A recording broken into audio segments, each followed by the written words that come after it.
So I'm working on this 2001 Duramax Chevy 6.6 turbo diesel, and it was getting hot the other day towing my trailer.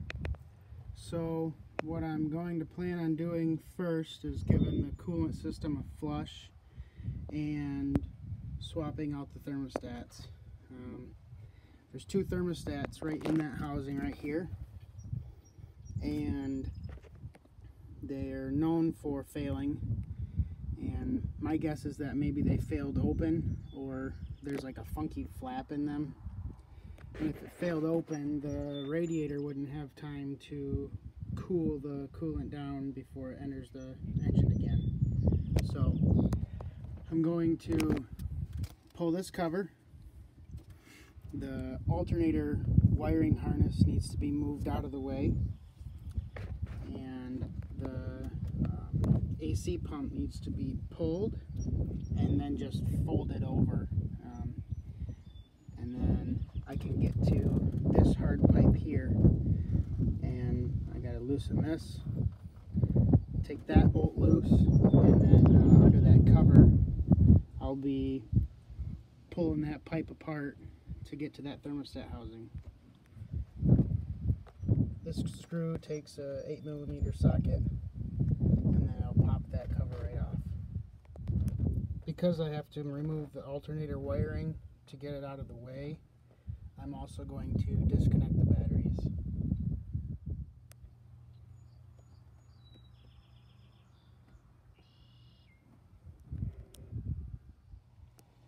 Next, I will remove the belt by just pulling up on this tensioner with a 3/8 ratchet.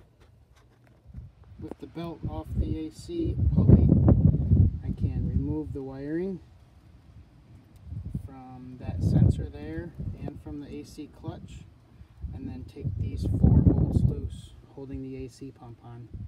Those are 15mm sockets. The AC pump is disconnected and just fold it out of the way for now. Using a 12mm socket, I can remove this bolt,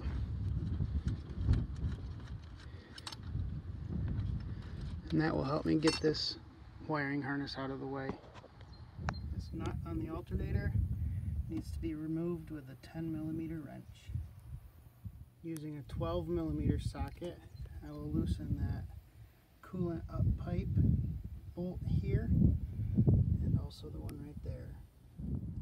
There's also one more bolt underneath this connector, and that's also the 12mm socket. Try to collect as much of the old coolant as you can and send it to me so I can fill up the tubes in my tractor tires. There's a much easier view of what we're talking about. Let's see, right there. Success! I'm catching most all of it so far. While that's draining, I'll point out that that screw right there is actually a vent. So when you are purging the system of air, you just remove that bolt, and it's got a little felt washer on it. Don't lose that washer way down there.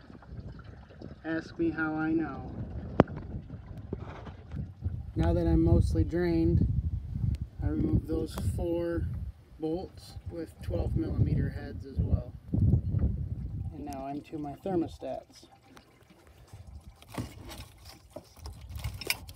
So I'm going to get these swapped out, fill this system with water, get it all back together, and start flushing it with water a few times. I'll drive around the block, cool it off, drain it, fill it back up, drive it around the block until everything runs clear, and then I'll drain it out again and then put a 50-50 mix of coolant that's rated for GM engines and water.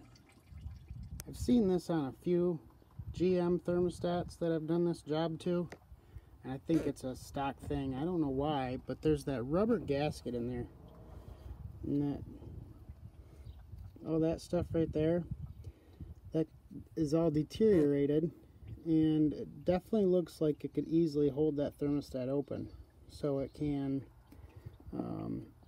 limit it from closing completely. And like I mentioned, the radiator needs the time to cool off before it lets water go back into the engine. So I've got these two new ones here, and they don't have any rubber gaskets, so I'm happy with that. Notice those two little brass dangly thingies? I don't know why, but they say those have to be oriented to the front. So that's what I'm going to do. I've got my alternator hooked back up, that bracket put back in place. So now I can bring the AC pump back and just lay it right back into position and bolt it down. This is just a summer truck, as it's just two-wheel drive, and we're in Michigan, and it's from Oklahoma and Texas, so I like to keep it clean. And it also uses a lot of AC pretty much every time we run it. But when I flipped that thing over today, I heard it. I don't know if you can hear it or not with the wind, but I heard it leaking. And as I move it, you can hear it too. So I guess I'll have to be looking for another pump before I just recharge that system. I guess I found my leak. The AC pump is bolted back on. Connections are made, though I know it's not going to do much work for me today. Next, I have to put that belt back on. And as you see, I just threw it around that power steering pump.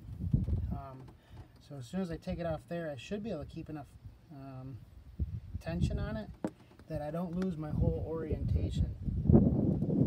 So then I can just pull it right back over that AC clutch, and I'll be good to go. Now is a good time to inspect your belt and inspect any pulleys or idlers for wear. This alternator I replaced last year, and I did the belt along with it, so I already checked all of that, but it's just good to note. Make sure you put that plug back in before you fill it back up.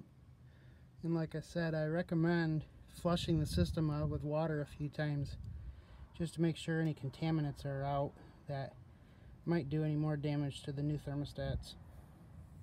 Now's a good time to hook up your batteries again, and then you can fill up that coolant tank. Just keep in mind to keep that top bolt with that felt washer on there, keep that out, and that's your bleeder.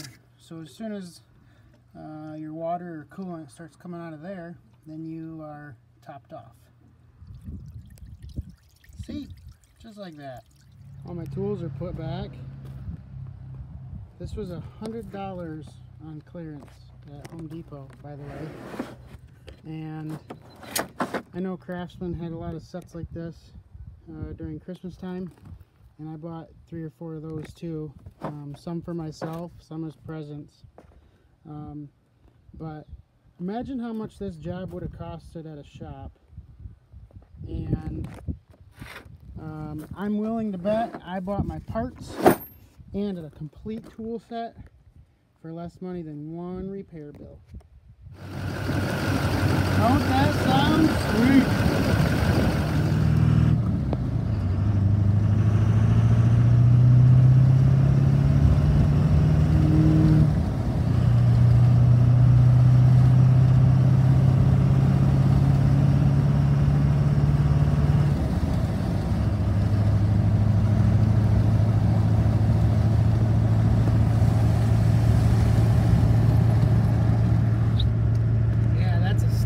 Maybe,